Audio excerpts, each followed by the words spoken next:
देखिए, हम लोगों ने पढ़ा था इसमें एकदम एंग्लो कॉन्फ्लिक्ट है ना, आंग्ल मैसूर संघर्ष। अब इसमें याद होगा, मैंने बताया था एक जो सवाल आते हैं कि फोर जो है एंग्लो मैसूर वॉर हुआ था, उसके बारे में बता दिया। वहां से जो सवाल आएंगे, आप क्वेश्चन देखे भी होंगे जितने भी, कि या तो आएंगे कि ट्रीटी ट्रीटी सिंपल आ सकता है मैच करने के लिए भी। सिंपल आएगा अगर डायरेक्ट की थर्ड एंग्लो मैसूर वॉर जो है किस ट्रीटी से एंड हुआ, तो आप बताइएगा श्रीरंगपट्टनम ट्रीटी। लेकिन ऐसे मैच करने के लिए आएगा मैच द फॉलोइंग पेयर्स। तो पहला जो है मद्रास, मैंगलोर, श्रीरंगपट्टनम, याद रखिएगा। दूसरा मैंने बताया गवर्नर जनरल करके आएगा। तीसरा बहुत अगर खुश होगा तो रीजन आ जाएगा। रीजन जब भी आएगा तो ये यूपीएससी का तो पेपर है नहीं, ये ए बी सी डी बस ये देगा ऐसे इस फॉर्म में। तो फर्स्ट जब देगा, फर्स्ट का तो नहीं देगा, वो सेकेंड और थर्ड दे दे तो किस्मत अच्छी, सब तो बनाएगा नहीं। सेकेंड थर्ड, सेकेंड में माँ है ट्रेवेनकोर, वो कोड से याद है कि कोड अगर याद होगा आपको कि एम और टी थर्ड में बहुत सारा है, ठीक है, ऐसे याद रखना। अब यहाँ पे टीपू के बारे में आप 2-4 पॉइंट लिख लीजिए, है ना, बस। और इसके बाद इससे ज्यादा सवाल आपसे नहीं आएगा। हमें ये भी देखना है कि बहुत ज्यादा पढ़कर हाँ डेप्थ में नहीं जाना है, जाने के लिए तो बहुत कुछ है, लेकिन वो फिर मेंस में है ना, पहले तो प्री देना। पढ़िएगा, लिखिएगा। Tipu used to call himself Tipu used to call himself citizen Tipu Sultan स्वयं को सिटीजन नागरिक टीपू कहा करता था। अब ये सवाल कैसे आएगा? कई बार आप समझते हैं कि बहुत आसान है ना, वो दे देगा ABCD देगा और कहेगा विच ऑफ द फॉलोइंग जो है रूलर कॉल्ड हिमसेल्फ सिटीजन। अब वो नाम हटा देगा, विच of the following ruler called himself citizen, नागरिक कौन कहता था? अब नागरिक कहने का मतलब क्या था कि गौर करना, फ्रेंच रिवॉल्यूशन हुआ था, तो फ्रेंच रिवॉल्यूशन में क्या हुआ था, फ्यूडलिज्म जो होता है सामंतवाद का एंड हुआ था। और उसमें क्या हुआ था कि पहले राजा क्या था, ऑटोक्रेटिक था, निरंकुश था, समझ रहे हैं? अब बोला गया कि राजा निरंकुश नहीं है और व्यक्ति की स्वतंत्रता, लिबर्टी, इक्वलिटी, फ्रीडम, ये सब की बात की गई। जब लिबर्टी की बात करेगी, इक्वलिटी की बात करेगी, तो कहाँ राजा कहाँ मैं, डेमोक्रेसी की बात करेंगे तो बराबर हो जाएंगे ना। तो इसलिए कहा कि स्वयं को नागरिक टीपू। ऐसे यहाँ से जो है मोबाइल ऑफ किया। चलिए इसके बाद अब आइए, पहला हो गया, दूसरा लिखिएगा। ही एज्यूम्ड या claimed the title of Padshah in 1797. He assumed the title of Padshah या claimed the title of Padshah in 1797.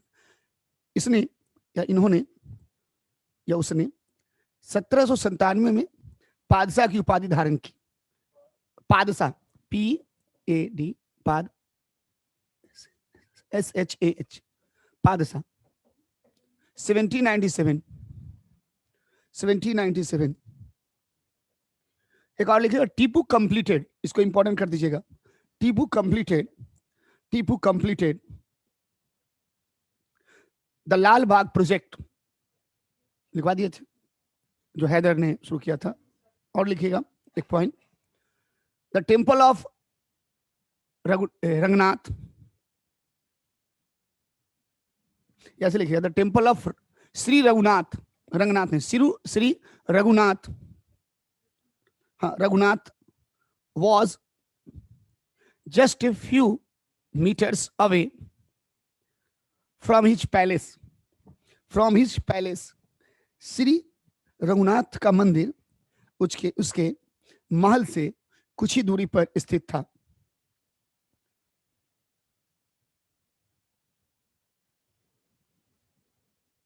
ये कैसे पूछेगा कि टीपू के उसमें, देखिए कई बार क्या होता है ना, सवाल जब हम पढ़ते हैं तो ध्यान दो तरीके से दिया जाता है कि सवाल आए और क्या आ सकता है। तो जनरली लोग ध्यान लगा कि जगत गुरु शंकराचार्य से इनका बड़ा अच्छा जो है रिस्पेक्ट करते थे। श्री सिंगेरी के टेम्पल को इसने डोनेट किया। हो सकता है ये आ जाए कि उसके टेम्पल के जो परिधि है, जो रेडियस है, उसमें कौन सा, उसके जो पैलेस के उसमें रेडियस में कौन है, तो बताइएगा श्री रघुनाथ टेम्पल। अभी जो लिखेगा उसको भी इंपॉर्टेंट कर लीजिए। लिखेगा कौन सा, लाल बाग प्रोजेक्ट, नहीं तो लिख लीजिए जो नहीं लिखे। ही completed Lal Bagh project initiated by Heather. He completed Lal Bagh project initiated by Heather and laid the foundation of Krishna Sagar, Krishna Raj Sagar Dam, and laid the foundation of Krishna Raj Sagar Dam on Krishna River.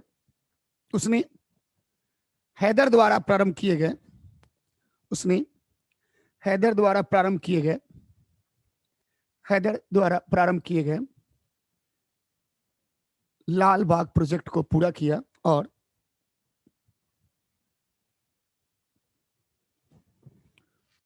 Krishna नदी पर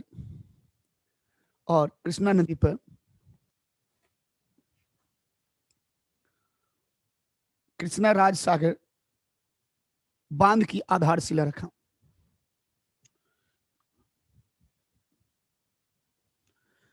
एक और point लिखेगा और बस जो है important है, कृष्णा राज सागर, इसको लेड द फाउंडेशन बनाना अलग चीज है। एक शुरुआत में छोटे सा एक प्रयास किया, ट्राई किया है ना, तो एक और लिखेगा, फिर हम लोग पढ़ेंगे। सागर बांध आधारशिला रखा, नहीं डेट नहीं पूछे डेट नहीं पूछेगा, फालतू चीज पढ़ना ही नहीं है ना। हाँ। लिखिएगा he had great regard for Jagat Guru Shankaracharya of Sringeri, regard for Jagat Guru Shankaracharya of Sringeri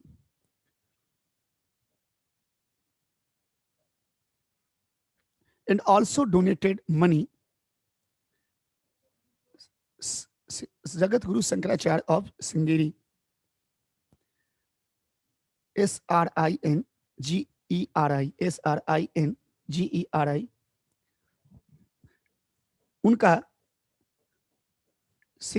SRINGERI, उनका श्रृंगेरी के जगत गुरु शंकराचार्य के प्रति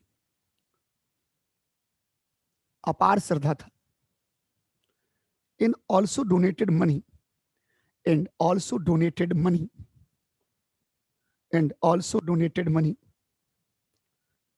to rebuild the temples,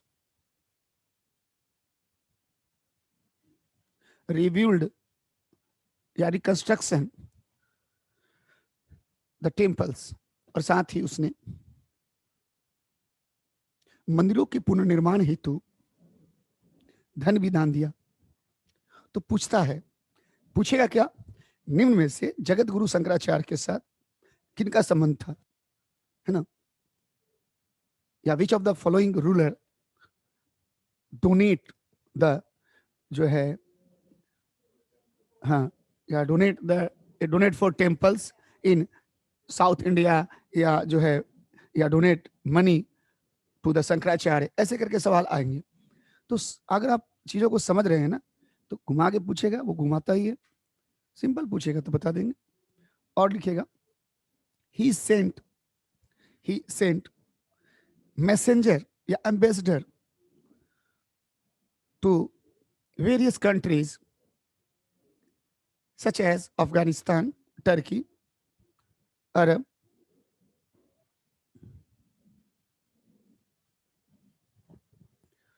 Egypt, France, etcetera. उसने अनेक देशों में अपने राजदूत भेजे, जैसे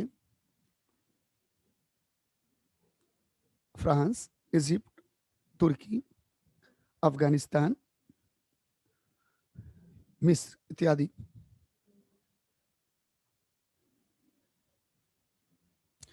एक जो पॉइंट है, he controlled the privileges of poligar, poligar, he controlled the privileges of poligar, poligar, poligars. उसने पोलीगरों के विशेषाधिकारों को नियंत्रित किया। Poligar means South Indian zamindar, South Indian, note करके नीचे लिख लीजिएगा, पोलीगर मीन्स साउथ इंडियन जमींदार। ध्यान देना बेटा, जैसे हमने बताया तकाबी मीन्स एग्रीकल्चरल लोन, जैसे मैंने बताया क्या, एक बताया था दस्तक, फ्री ट्रेड परमिट, निशान, ये फरमान issue by governor of Bengal in 1651। तो ये जो है ना डायरेक्ट ये भी आ सकता है ए बी सी डी करके, ऐसे है ना, ऐसे आते हैं, एकदम सिंपल है। एक और लिखेगा जो इंपॉर्टेंट है, the revenue system of Tipu, हाँ, दक्षिण भारतीय जमींदार, द रेवेन्यू दक्षिण भारतीय जमींदार, उसने पोलीगरों के विशेषाधिकारों को नियंत्रित किया। उसने पोलीगर क्या है, दक्षिण भारतीय जमींदार। हाँ, अब यहाँ एक बहुत अच्छा पॉइंट है जो आपसे जो है पूछेगा कि उनका राजस्व व्यवस्था किस पे आधारित था। शिवाजी का पूछता है और इनका ही पूछता है, क्या नाम है, टीपू का भी। तो दक्षिण भारत में जिसका भी होगा या पश्चिम भारत में, तो एक था नॉर्थ, पूर्वी भारत और उत्तर भारत में। पूर्वी भारत में क्या था, बंगाल, बिहार, उड़ीसा में पढ़ेंगे हम लोग, स्थायी बंदोबस्त, परमानेंट सेटलमेंट। फिर संयुक्त प्रांत, और उधर जाइएगा पंजाब में तो क्या मिलेगा, तो वहां मिलेगा महालवाड़ी सिस्टम। और बंबई और मद्रास प्रेसिडेंसी था पूरा दक्षिण में, रैयतवाड़ी सिस्टम। तो लिखेगा टीपू सुल्तान, हाँ, पट्टा दिया जाता था, पढ़ेंगे हम लोग डिटेल में।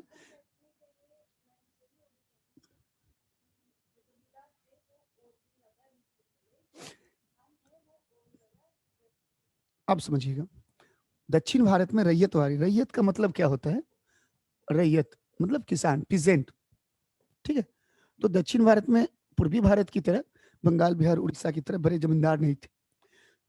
तो वहां पे क्या किए, डायरेक्ट रैयतवाड़ी सिस्टम में direct contact with the farmers. वो ब्रिटिश के जो एम्प्लॉइज थे वही टैक्स जो रेवेन्यू कलेक्ट कर रहे हैं। तो दक्षिण भारत में देखिएगा शिवाजी हो, इसका ही पूछता है, और या टीपू हो, इन दोनों का। या एक देखिएगा सबसे अच्छा काम किया मलिक अंबर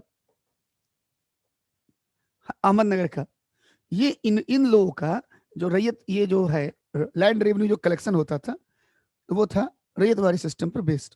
तो लिख लीजिए, the revenue system of Tipu Sultan was based on Ryotwari system. Tipu Sultan का भू राजस्व व्यवस्था रैयतवाड़ी व्यवस्था पे आधारित थी।